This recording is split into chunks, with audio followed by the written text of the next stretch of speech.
सियासी झगड़े में देश को बदनाम करना सही है?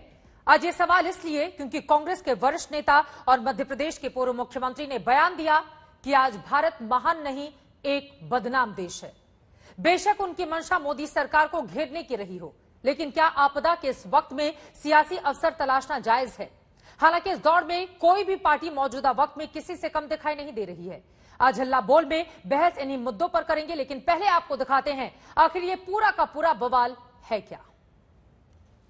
मैं तो कह रहा हूं भारत महान नहीं, भारत बदनाम है। कांग्रेस का स्तर कितने नीचे चला गया है।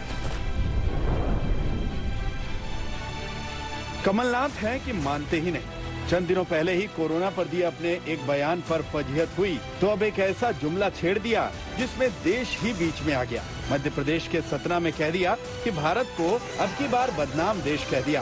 पहले सुनिए ये बयान, फिर आगे की बात। मैं तो कह रहा हूं भारत महान नहीं, भारत बदनाम है। ये आज सब देशों ने रोक लगाई है कि भारत के लोग नहीं आ सकते। मैंने तो उस दिन कहा था उज्जैन में कि जो टैक्सी चलाते हैं अपने देश के लोग बाहर, मुझे तो किसी ने न्यूयॉर्क से फोन किया कि जो भारत के लोग कुछ जो टैक्सी चलाने वाले हैं उनकी टैक्सी में कोई नहीं बैठने को तैयार। ऐसा बदनाम किया अपने देश को।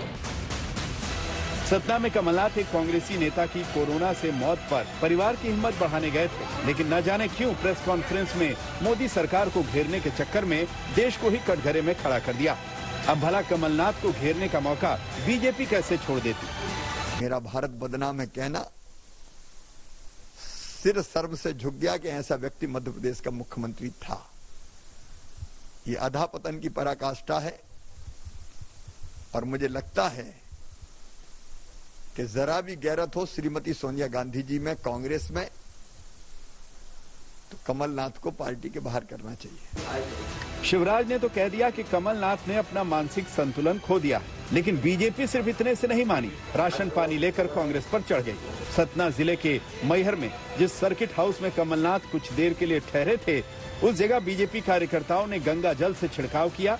दलील ये कि इससे उस स्थान का शुद्धिकरण हो जाएगा जहां देश के खिलाफ बयान देने वाले आए थे। घिनौने वक्तव्य पे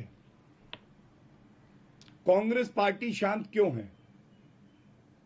कांग्रेस की अध्यक्षा श्रीमती सोनिया गांधी जी ने चुप्पी क्यों नहीं तोड़ी? क्या वो ऐसे बयान का समर्थन करती हैं? क्या उनका मानना है कि भारत आज महान नहीं है, बदनाम है?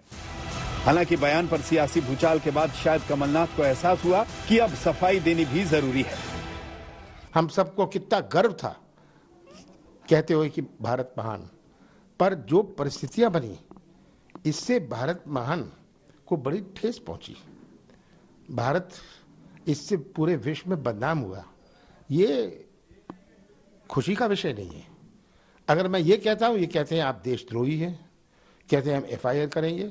कमलनाथ अब लाख सफाई दें, लेकिन ये साफ है कि संवेदनशील मुद्दों और आपदा में भी सियासी दल अवसर खोजने का कोई मौका नहीं छोड़ रहे। कमलनाथ शायद इस रेस में औरों से आगे हैं, क्योंकि कुछ दिन पहले भी उनके एक बयान पर बवाल मच चुका है। और ये शुरू हुआ था चीन का कोरोना।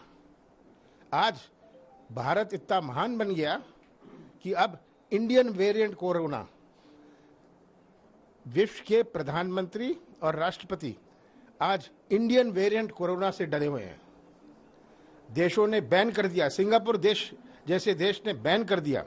जो हमारे बच्चे स्कूल जा रहे थे, मुझे तो किसी ने बताया कि जिसको कॉलेज में एडमिशन हो गई थी, उन्होंने कहा आप इंडिया से आ रहे हैं, आप इंडियन वेरिएंट ले आएंगे। ऐसा नहीं है कि आपदा में सियासी हिसाब किताब पूरा करने में सिर्फ एक ही दल आगे है। सत्ता पक्ष हो या विपक्ष, हर कोई मौका भुनाने की कोशिश में है। वक्त की नजाकत यही है कि ये मौका साथ मिलकर चलने का है। तभी हारेगी महामारी, तभी हारेगी मौका परस्त सियासत। सतना से योगी तारा, भोपाल से रविशपाल सिंह और दिल्ली से हिमांशु मिश्रा के साथ आज तक ब्यूरो।